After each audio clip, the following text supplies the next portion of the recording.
La primera pregunta es, ¿en qué consiste el proyecto de ley de garantías de la niñez? ¿Nos podría explicar brevemente, por favor?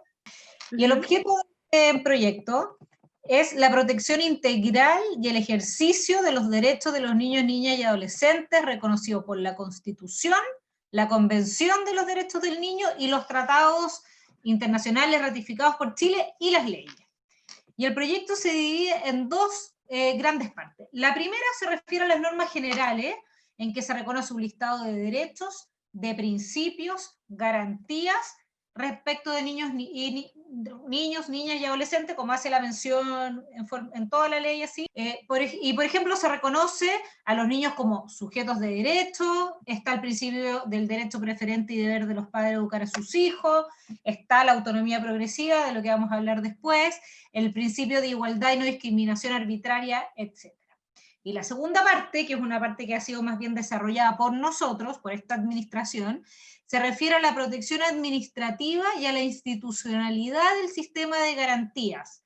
En el fondo nosotros lo que hicimos fue presentar indicaciones, de acuerdo a lo establecido en el Acuerdo Nacional por la Infancia, para proponer un modelo de protección administrativa o más bien de prevención. En el fondo está basado en la necesidad de contar con un sistema preventivo de carácter voluntario para los niños y sus familias. Es decir, lo que nosotros queremos hacer con esta segunda parte es tratar de llegar antes que se produzca una vulneración a través de lo que muchos quizás han escuchado, que es la herramienta de la alerta niñez, pero que es un sistema voluntario. Es decir, nosotros desde oficinas locales de niñez, a nivel comunal, la idea es que cuando se levante una alerta podamos ofrecerle a la familia un apoyo para que evitemos que se produzca una vulneración. Un apoyo de carácter voluntario, centrado en la familia, centrado más bien en los factores protectores que ellos tengan, más que desde las carencias, desde lo que las familias tengan, potenciando esos factores protectores. Y eso es lo que buscamos dejar como sistema preventivo establecido en la ley de garantía. Mariana, considerando el rol de la familia como núcleo fundamental de la sociedad, ¿qué te parece el enfoque que este proyecto le da al rol de la familia y a la relación padre e hijo? Muchas gracias, Dani, por la pregunta y por la invitación. Y claro, si uno, respondiendo como en particular la pregunta, si es que uno mira el proyecto entero y ve cuál es su columna vertebral en el fondo, o claro, hay cosas que uno puede rescatar, esta idea de darle protección a los niños, reconocer ciertos derechos, etcétera, pero hay ciertas ideas que como que se van cruzando y que a mi juicio son peligrosas. Y una de ellas es la manera en que se entiende la familia. ¿Por qué? Porque, ¿qué es la familia? La familia es el primer lugar, el primer acceso que uno tiene al mundo. Es el primer lugar en el que uno es querido por lo que es, solamente por el hecho de existir, por ser quien es, y es algo dado gratuitamente. Evidentemente hay familias mejores que otras en el fondo, y evidentemente pueden haber dinámicas en las distintas familias que son muy nocivas, pero en términos generales o en términos abstractos, la familia es aquel lugar en el que uno recibe gratuitamente y que es persona por primera vez. Y de acuerdo a ese primer núcleo que uno tiene, se va a relacionar con el mundo exterior, ¿no? ¿Qué hace este proyecto? Tiene una concepción de la familia que en vez de entenderla como un espacio dado en el que uno es querido por primera vez, por el hecho de ser persona, etc., entiende esta relación jerarquizada entre padres e hijos o entre los hermanos como algo accidental en el fondo, y que esa relación jerarquizada está muy cerca, o está siempre el peligro de transformarse en una relación opresora. Entonces, por el contrario, a diferencia de este primer enfoque que yo decía, en que la familia se entiende como aquel primer espacio en el que uno es querido, esta realidad gratuita, recibida, se entiende, por el contrario, como un espacio potencialmente peligroso. ¿Y esto en qué se nota?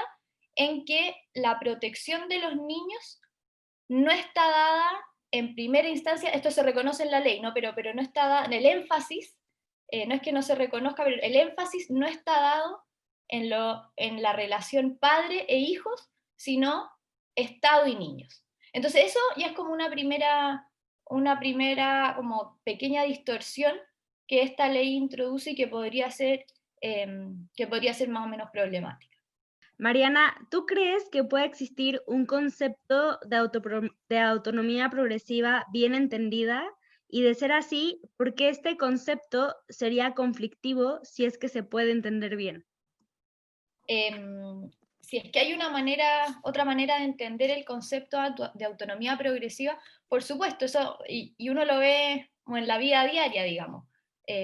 Un niño de 3 años es mucho menos autónomo que uno de 14. Al de 14 no hay ningún problema en dejarlo solo en la casa, porque dentro de ciertos parámetros probablemente no la incendie, pero un niñito de 3 años no tiene idea de nada, digamos. Entonces, evidentemente, las personas se van haciendo más autónomas, pero eso requiere de ciertas condiciones, ¿no? Uno no es más autónomo de un día para otro, sino que eso se va creando en el tiempo, se va educando en el fondo. Y entonces, cuando la decisión de cuándo las personas son más o menos autónomas, por tratarse de una cuestión súper personal de cada niño, de cada contexto, etc., es raro que se le entregue al Estado esa decisión. Es decir, cuando un niño es más o menos autónomo, el Estado, que es en el fondo un ente abstracto, no puede definir eso. Entonces, evidentemente hay una manera correcta de entender la autonomía progresiva, y de hecho la educación tiene por objeto precisamente que las personas puedan ejercer su libertad de manera correcta, y eso es que las personas sean autónomas. O sea, un padre o una madre debiesen tender a que sus hijos alcancen una plena autonomía y sepan qué hacer con esa autonomía. El problema es a quién se le entrega la decisión de cuando una persona alcanza ese estado o no. ¿En qué circunstancias consideras tú que surge la necesidad de establecer límites al derecho y el preferente de los padres a educar a sus hijos? Bueno, muy buena pregunta, porque sin duda el derecho preferente de los padres no es un derecho absoluto que no tenga ningún límite. Existen casos en los que la protección de los niños pasa por su entorno familiar. Y hemos conocido casos terribles de violencia intrafamiliar, de distintos tipos de abusos, violaciones, incluso homicidios por parte de familiares y de padres. Y en este sentido, el derecho preferente de los padres tiene como límite la protección de los niños. Si los padres no están cumpliendo su rol protector, es el Estado, a través del órgano competente, el que debe intervenir. Y de esta forma se justifica la existencia de los tribunales de familia, del CENAME, prontamente el Servicio de Protección. Entonces, los padres deben tener la posibilidad de ejercer su derecho y también tienen el deber. Pero en el caso de que no cumplan de manera adecuada, lo que se analiza a la luz de la protección de los derechos de los niños, su derecho se ve limitado y debe intervenir el Estado de manera de velar en todo momento por el interés superior del niño en el caso concreto. Ahora, en la mayoría de las oportunidades incluso se debiese escuchar, o sea, incluso a un padre vulnerador que ha vulnerado en el momento que es separado de su niño, de su hijo, se le podría preguntar también qué encuentra mejor para él, también, sin que sea en el fondo, decisión obligatoria, pero también se le pudiese escuchar, porque normalmente somos los padres los que sabemos qué es lo que es mejor para un hijo. Pero aquí hay que ir también al caso a caso y ver efectivamente cuál es la vulneración que sufrió el hijo, etcétera. Pero ese debe ser más o menos el límite.